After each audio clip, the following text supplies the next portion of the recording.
ॐ अग्निं ईडे पुरोहितं यज्ञच देवं ऋत्वजं होतारं रत्नदात मम। मैं वेद की इस प्रथम ऋचा के साथ आप सभी सनातन भाइयों का स्वागत करता हूं।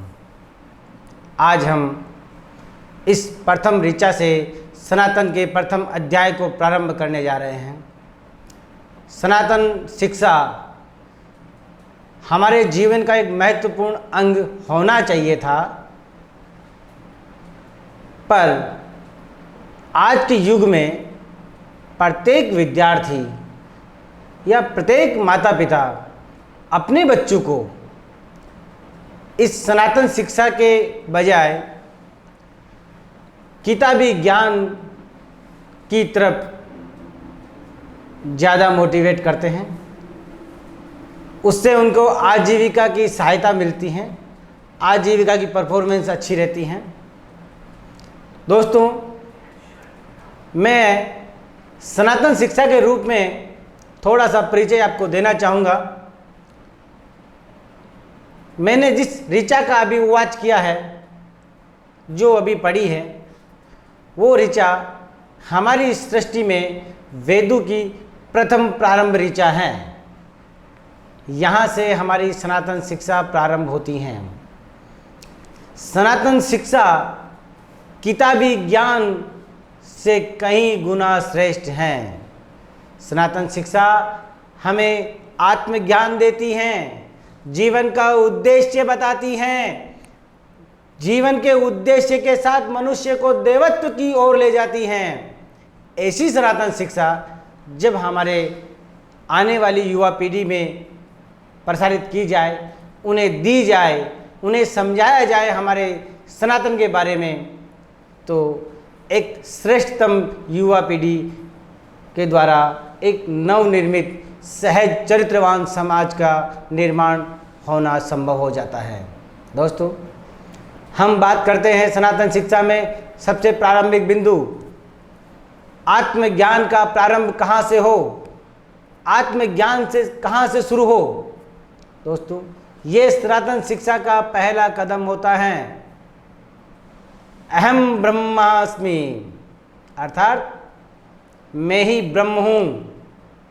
जैसा कि हमने पूर्व में बताया है आपको कि सनातन धर्म में यह स्पष्ट बताया गया है कि मानव शरीर ही ब्रह्मांड का एक सूक्ष्म रूप है। सबसे सूक्ष्मतम रूप ब्रह्मांड में मनुष्य शरीर को बताया गया है।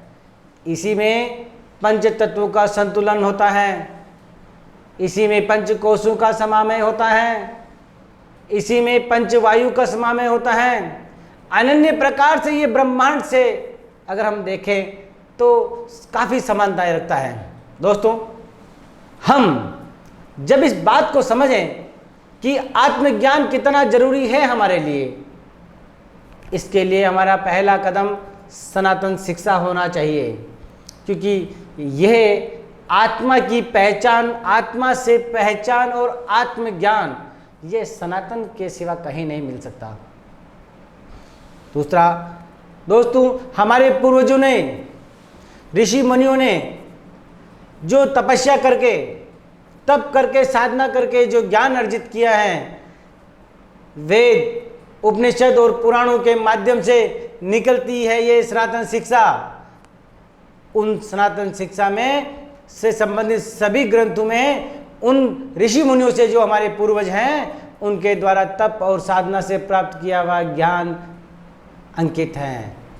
उसे लेना हमारा कर्तव्य भी है, समाज कल्याण के लिए मौलिक अधिकार भी हैं। दोस्तों, हम समझे इस बात को कि हमारे राष्ट्र के लिए, हमारे देश के लिए ये सनातन शिक्षा कितनी जरूरी है। मैं तो ये कहूँगा कि समाज के लिए, मानव कल्याण के लिए शिक्षा कितनी जरूरी है। ये शिक्षा पंच महाभूत तत्वों के संतुलन से संबंधित है। इसी में पंच महाभूत तत्वों से संतुलन बनाए रखने का अनन्य मार्ग प्रशस्त है। दोस्तों, हमें कर्तव्य का बोध कराती हैं, हमें धर्म का बोध कराती हैं हमारी सनातन शिक्षा। जीव मात्र के प्रति करुणा, सत्य बोलना, अहिंसा के पथ पर चलना और आध्यात्मिक दृष्टिकोण से एक सच्चा मनुष्य बनाने की कला इस सनातन शिक्षा में समाई हुई है। हम अगर इस बात को यूँ समझें कि सनातन शिक्षा हमारे जीवन में कितनी महत्वपूर्ण है, तो इसको यह कह सकते हैं कि इससे महत्वपूर्ण हमारे जीवन में कुछ भी नहीं है। सनातन शिक्षा के बारे में हम और भी काफ़ी आगे जानेंगे। निष्कर्ष के रूप में हम ये बता सकते हैं कि सनातन शिक्षा हमें सनातन धर्म के उस प्रकाश में वातावरण की ओर ले जाती हैं, जहाँ सनातन के उस प्रकाश की ओर ले जाती हैं जहाँ मनुष्य स्वयं को पूर्ण रूप से जान पाता है, खुद को देख पाता है, समाज कल्याण के लिए एक मिसाल कायम कर पाता है, समाज कल्याण के लिए जी पाता है। दोस्तों, जीवन सत्य नहीं है, निश्चित तो मृत्यु है, और मृत्यु का मोक्ष में रूपांतरण करने का काम सनातन धर्म में बताया गया है।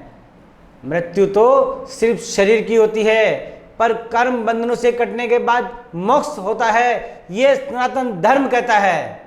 तो इस जीवन में हमें कर्म काटने की कला, जो कर्म हम करते हैं उन कर्मों को भुगतने और काटने, दोनों अवस्थाओं के बारे में विस्तृत विवरण है सनातन शिक्षा में। हमें इसको जानना होगा, समझना होगा। और मेरा कहना है या मेरा मानना है कि सनातन शिक्षा को समझने के बाद कोई भी व्यक्ति अपनी जानकारी से वंचित नहीं रह सकता। हर व्यक्ति को अपने आप से परिचय स्वयं हो जाता है। इसीलिए हम इसका अध्याय आगे से आगे लाते जाएंगे, इसके भाग आगे से आगे बताते जाएंगे। आप हमारे इस चैनल से जुड़े रहिएगा, तो आपको आगे से आगे सनातन शिक्षा के और अध्याय सुनने को मिलेंगे। धन्यवाद।